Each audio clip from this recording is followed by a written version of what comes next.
Hello everyone, welcome to UGC NetGate Studios. Today we are going to discuss a question on compilers and TOC, but before that it has been long we have been uploaded video. There were some unavoidable circumstances. So from today onwards you will be receiving the videos regularly, and since we know the exam is nearly a month later, from the month of November 2nd week the exams will be starting. So we will try to provide as much questions as possible so that you can solve them, and will be to the point also, means the questions which are most important and relevant and to be repeated, that type of question we will be discussing. So in today's session I have included the remaining parts of compiler and TOC that has been asked in the 2020 exam. So let's see them step by step. The first question is on compilers. Which of the following are applications of symbol table, storage allocation, checking type compatibility, suppressing duplicate error messages? So basically in the phases of compiler we have seen that there is a data structure known as the symbol table. So it is basically maintained by the compiler. It is a data structure. So basically symbol table. So basically this symbol table, it is a data structure, and this data structure is totally maintained by the compiler. Its allocation, deallocation, means checking of variables and everything that is performed by the symbol table is taken care by the compiler. So what are the options given there? Storage allocation, yes, storage allocation is definitely taken care by the symbol table. Checking type compatibility, yes, means compatible data types and conversion between them, these are also taken care by the symbol table. And last is suppressing duplicate error messages. So this is also taken care by the symbol table. So everything is correct. Which of the following are applications?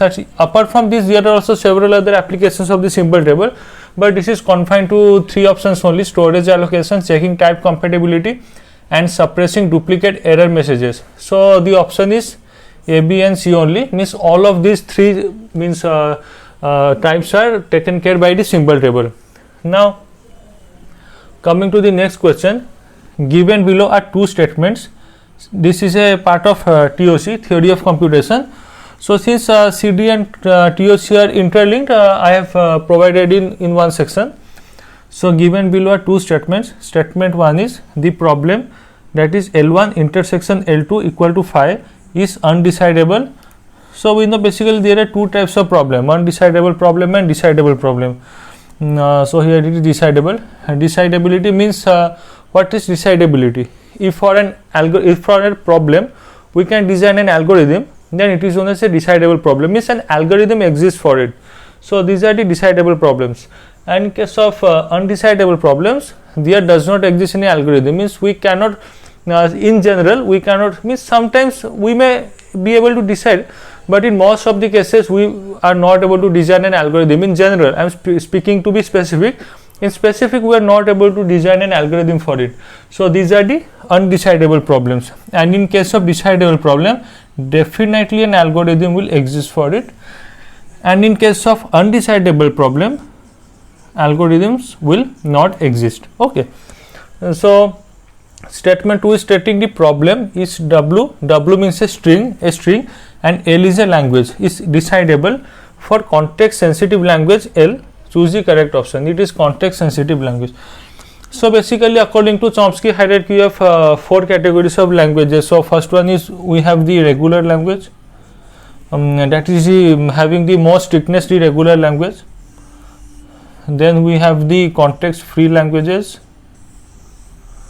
Then we have the context sensitive languages, and then we have the recursive enumerable languages. Okay, so this is the Chomsky hierarchy of defining languages. So regular languages means it should be, if a language is finite, then that means it is definitely regular. In case of infinite language, we need to check whether it is regular or not. And for regular language, finite automata, that is the machine for regular language. So I am briefly explaining here. The regular language, the machine for regular language is the finite automata. For CFL, the machine is the push down automata. For CSL, context sensitive, it is linear bounded automata. and for recursive and recursive enumerable it is Turing machine. Point to be noted here is, for regular language the machine is finite automata, but for CFL along with PDA it is also finite automata. Means if a language is present, means for regular no, I made a mistake. In case of regular it is finite automata. Along with finite automata it can also be accepted by a push-down automata as well as a linear bounded automata. See how this is regular language, so its area is confined within this circle. So and this is CFL, it encloses the regular language. So if a CFL is accepted by push-down automata, means this entire part, means the entire big circle of CFL is accepted by PDA, push-down automata, then inside that we have the regular language. So definitely the regular language is also be accepted by a push-down automata. Similarly for CSL and also Turing machine. So and a CFL, context free language, is accepted by its own machine, that is push-down automata. Then we have the linear bounded automata also. But a finite automata cannot accept context free language, because this part cannot be present here, because its area is confined here only. It means we are speaking about general case, we are not speaking about one or two languages which may be accepted, we are taking in general. In case of CSL, context sensitive language, the machine is linear bounded automata, also it can be accepted by Turing machine. And finally the Turing machine, it can accept all these languages that are present here. So it is the Turing machine which accepts the recursive as well as recursive enumerable languages. Now coming to this statement, so this is basically the language hierarchy as well as the machines hierarchy that are means that they accept. So it is asking the problem, is L1 intersection L2 equal to phi, means whether the intersection of two languages is phi, that is there is nothing in common between the languages, is undecidable or not. Yes. In the next video, that is tomorrow a video will be coming. In the next video I will be giving a table. In that table it will be easy to know what are the different decidable and undecidable problems for different languages. So there are various algorithms behind that. We need not go deep into those algorithms because they will never ask the algorithms. They will simple as the property, intersection property, subset property, set property, everything, whether means emptiness property, whether these are all decidable or not, undecidable or not, that is, so they will only just ask those kind of things. We need not care about the algorithm at all. So I will be giving the table in the next class, from where we will be able to simply decide whether the languages are decidable, which property of the languages are decidable, which are not decidable and all. Okay. So it is whether the intersection is phi, whether it is undecidable or not. For which language? For context sensitive languages. Yes, it is definitely undecidable for context sensitive language. So this is true. And the statement problem is W belongs to L, means belongingness problem, that is whether a string belongs to a language. Means I have a language, for example I have a means regular expression, suppose this is a regular expression, or any kind of expression, not in general, I am not taking regular expression, I am taking any kind of expression, suppose a power n, b power n. So it will definitely generate the languages. What can be the value of n is, suppose n greater than or equal to 1, it will generate languages a, b, double a, double b, and like that. Each of them is a string. So it is whether a string this is the language, so and this is the language, and whether the string, any string belongs to that language or not. So this problem, whether is it decidable or not, whether a string belongs to a language or not, is decidable or not. Now for context sensitive language, they are asking for context sensitive language, whether the problem is decidable or not, belongingness problem is decidable or not. Yes, it is definitely decidable. For a context sensitive language, if we are given a language and whether a string belongs to that language or not, we can definitely find out using some algorithm. So this is decidable, that is both the statement, both statement 1 and statement 2 are correct. So this is the option, both statements are correct. Okay, so this is fine. Now coming to this point also, I am going to state one thing. In case of regular language, we need not require any memory element For context free language, we need one memory element. For here the languages are of the form a power n, b power n, means number of a's should be equal to number of b's. We use a stack here to decide how to insert a's, how to pop out b's.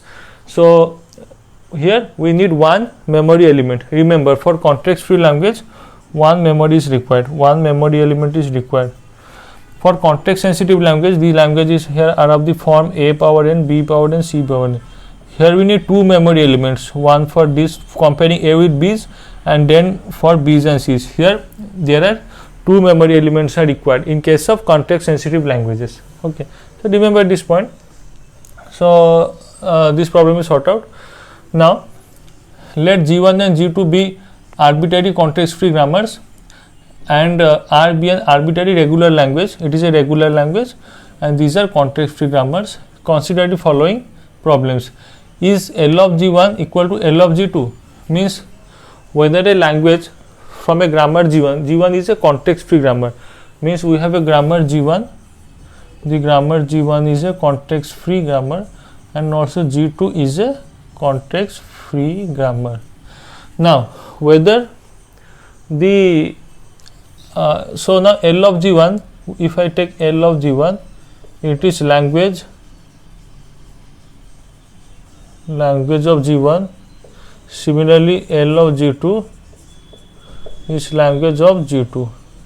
So they are asking the problem, is L of G1 equal to L of G2? Okay, means whether a language from grammar G1 is equal to a language from the grammar G2. And what is G1 and G2? These are any arbitrary context free grammars. So definitely we cannot state whether a language from G1 is equal to a language from G2 or not. So this is basically an undecidable problem. So this problem, equality problem of languages in grammars, is undecidable. Okay, fine. Now is L of G2, this is subset. Okay, is L of G2 subset of L of G1? Here also equality problem is undecidable. Subset equals to, here also the equal case comes. Subset problem of context free grammars is also undecidable. Here the subset problem, this one is also undecidable. Similarly, is L of G1 equal to R? Means is a language of a grammar G1 which is context free, is it regular? This problem is also undecidable. Okay, so is it regular? So all these problems are undecidable. Which of the following problems are undecidable? It is option D. All these problems are undecidable. Okay, fine. So don't worry much about this, don't dive into this. They always are these sorts of questions only, means just to check undecidable or not something. And there are also means only a fixed number of properties, that is subset property, equality property, finiteness property, emptiness, all those. So I'll be giving the table in next class. It will be property of well structured, well designed table. You have to just simply remember some of the properties and according to the languages, it will be fine, no issues. Now coming to question number 4, it is of compiler design. Which of the following is not an intermediate code form? So we know that there are different phases in the compiler: the lexical analysis phase, the syntax analysis, semantic analysis, then intermediate code generation, then code optimization, then target code generation. All of these are different phases of the compiler. So intermediate code generation is also one of the phases of the compiler. So they are asking which from the following, which one of this is not a part of that intermediate code? So definitely 3 address code in compiler.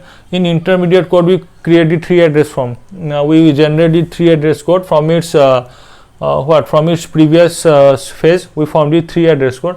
So definitely 3 address code is a part of intermediate code generation. Quadruples, tuples, these are also part of the means 3 intermediate code generation. Postfix notation is also a part.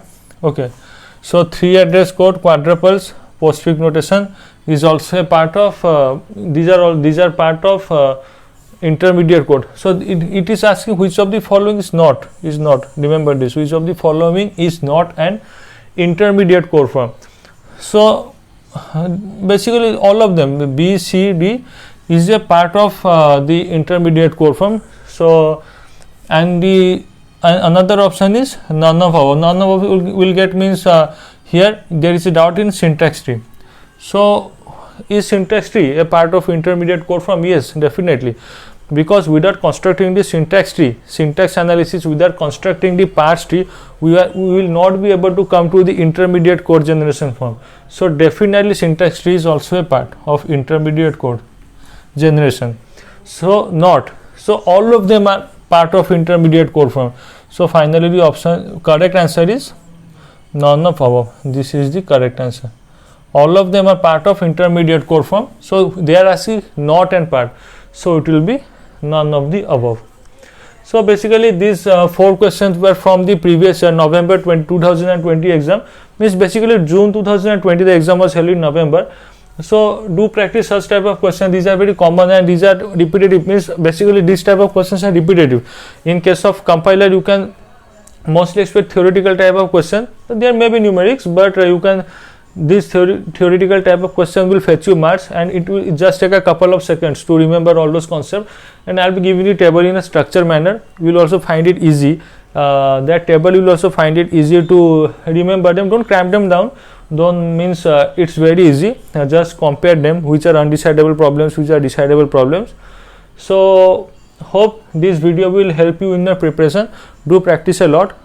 Also I want to request you all to please join the Telegram and WhatsApp group in the description. We are sending a lot of PDFs there. We means and also in the WhatsApp group also. So and also post your doubts also, and do mention in the comment section also what are your doubts, what you didn't understand in this explanation. Any sort of questions you may also ask. And please do like, share and subscribe the channel. Subscription is very important for us to grow. It gives us the motivation to grow. Please do help, and we are providing all these sorts of quality of education in totally free of cost, and we'll be bringing full lectures also after the means exam, the NET exam gets over. We'll be providing GATE lectures also, and we'll be bringing the full course of NET subject, UGC NET subjects also, so that it will help you a lot in your preparation. So do subscribe the channel. Thank you.